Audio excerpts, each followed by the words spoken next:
성경의 숲을 걷다. 오늘은 사사기 12장입니다. 어제 사사기 11장에서 하나님께서 세워진 사사였던 입다를 통해 18년 동안 압제를 받았던 암몬과의 전쟁에서 승리하면서 이스라엘 백성들은 다시 자유를 얻게 되었습니다.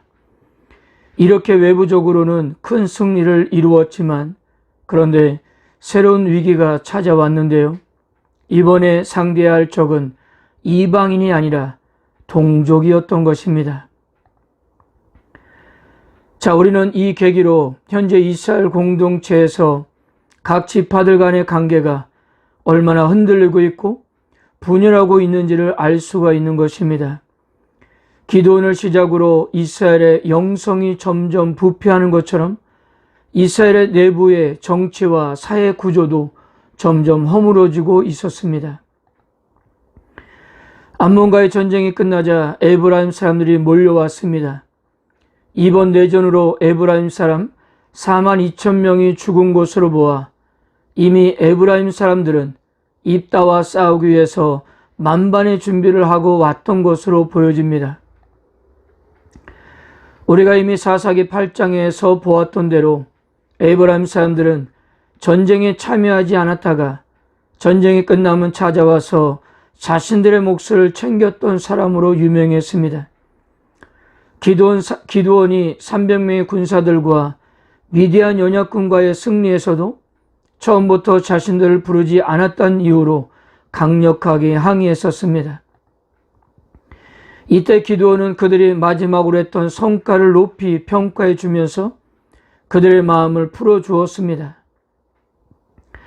그렇다면 이들이 매번 전쟁에 참여하지 않는 이유가 무엇이었을까요? 아마도 전쟁이 승산이 없다라고 생각했기 때문이었을 거예요. 그런데 기드온도 입다도 막상 이기고 나니까 뒤늦게 와서 자신들의 몫을 찾았던 것입니다. 그러나 이번 입다에 대한 에브라임 사람들의 반응은 좀 다른 이유가 있었던 것으로 보여집니다. 우리가 이미 여호수아에서도 공부했지만 유다 지파와 요셉 지파였던 에브라임 지파와 므낫세 지파는 전체 이스라엘을 대표할 수 있는 유력한 지파들이었습니다. 그들이 차지하고 있는 땅과 세력이 워낙 컸기 때문이에요. 그렇다면 얼마든지 이스라엘 공동체 안에서 자신들의 목소리를 내고 싶었을 거예요. 바로 에브라임 지파가 그랬던 겁니다. 므낫세 지파와 함께 요셉의 아들들로서 이스라엘 공동체 안에서 주도적 역할을 해왔는데 입다를 중심으로 길르앗이 주도권을 잡고 있는 것이 못마땅했던 것입니다.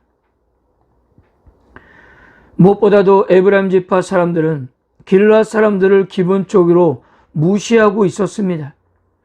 그리고 평소에 무시를 받고 있었던 입다를 비롯한 길르앗 사람들도 에브라임에 좋지 않았던 감정들이 있었어요.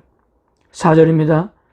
이는 에브라임의 말이 너희 길르앗 사람은 본래 에브라임에서 도망한 자로서 에브라임과 므낫세 중에 있다 하였음이라.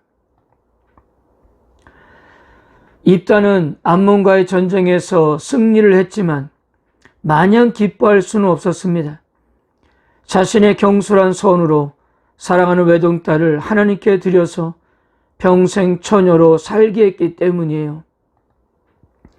어제 사사기 11장에서도 말씀드린 것 같이 이스라엘 여인들이 가장 불행하게 생각하는 두 가지는 결혼을 하지 못하는 것과 아이를 출산하지 못하는 것이었는데 입다의 딸은 아버지의 손으로 이 두 가지를 하지 못하기 때문이었습니다. 그렇게 딸 때문에 괴로운 입다의 마음에 에브라임 사람들이 불을 지폈던 거예요. 그래서 사사기에서 처음으로 같은 이스라엘 백성들 사이에서 전면전이 벌어졌던 것입니다. 숫곳과 분엘 사람들은 일방적으로 기드온에게 공격을 당한 것이지만 이번의 경우는 동등한 입장에서 동족 간의 내전이 벌어졌던 것입니다. 입다와 길앗 사람들은 에브라임 사람과 싸움에서 승리를 했고요. 에브라임 사람들이 도망가는 요단강 나루터를 장악하고 에브라임 사람이라는 것을 확인이 되면 모두를 죽여서 42,000명이 죽었습니다. 6절입니다. 그에게 이르기를 쉽볼렛이라 발음하라 하여 에브라임 사람이 그렇게 바로 말하지 못하고 쉽볼렛이라 발음하면 길앗 사람이 곧 그를 잡아서 요단강 나루턱에서 죽였더라. 그때 에브라임 사람들의 죽은 자가 42,000명이었더라. 에브라임 사람들은 쉰 발음을 하지 못하고 신 발음으로 하는 지역색을 이용한 것입니다. 에브라임 사람들은 길앗 사람들을 향해 에브라임에서 도망한 자들이라고 빈정을 댔는데요. 이제 그들이 도망치는 에브라임 사람이 되었다는 사실입니다. 자, 같은 동족끼리의 내전으로 인한 영향 때문이었을까요? 있다는 모든 전쟁이 끝난 뒤에 6년 동안 이스라엘에 사사로 있었는데요. 그가 사사로 있는 기간 동안은 그 땅에 평안이 있었다는 말이 전부가 되지 않았다는 거예요. 그 뒤로 이어지는 사사들, 즉 입산, 엘론, 압도는 이들 역시도 많은 자녀를 낳았습니다. 자녀가 많다는 것 자체는 결코 부정적인 내용이 아니에요. 그러나 당시 사사들의 공통적인 삶을 볼 때 결코 긍정적인 내용이 아닌 것은 분명해 보입니다. 입사는 30명의 아들들과 30명의 딸들이 있었는데요.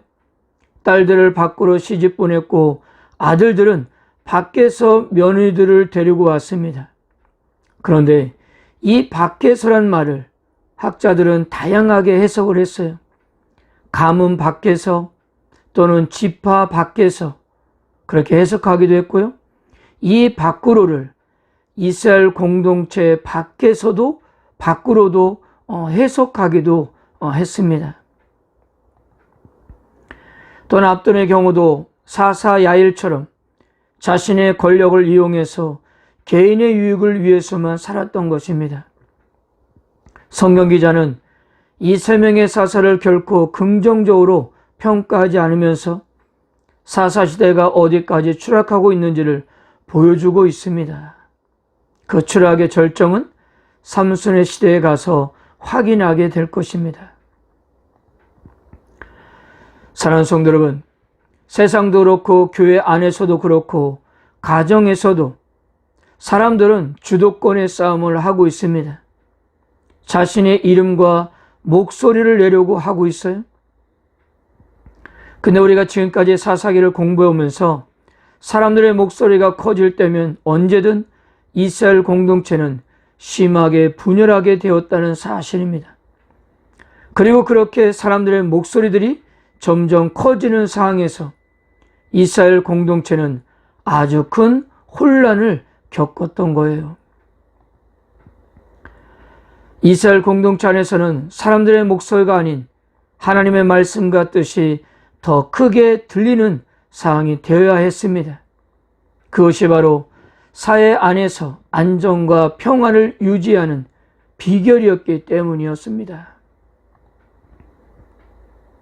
사랑하는 성도 여러분, 우리가 살아가는 사회, 교회, 가정 안에서의 평안과 안정을 유지하는 비결이 무엇일까요?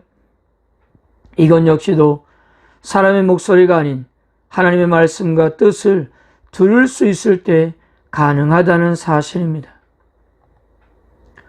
오늘 하루도 내 목소리보다 타인을 존중하면서 그들의 목소리도 한번 들어보시고요. 무엇보다도 말씀과 주어진 환경 속에서 들려오는 하나님의 말씀을 듣는 하루가 되었으면 합니다. 그렇다면 우리의 공동체, 가정, 우리 마음에 하나님께 주신 평안이 함께 하실 것입니다. 그런 은혜가 함께 하신 하루가 되시기를 축복합니다. 아멘.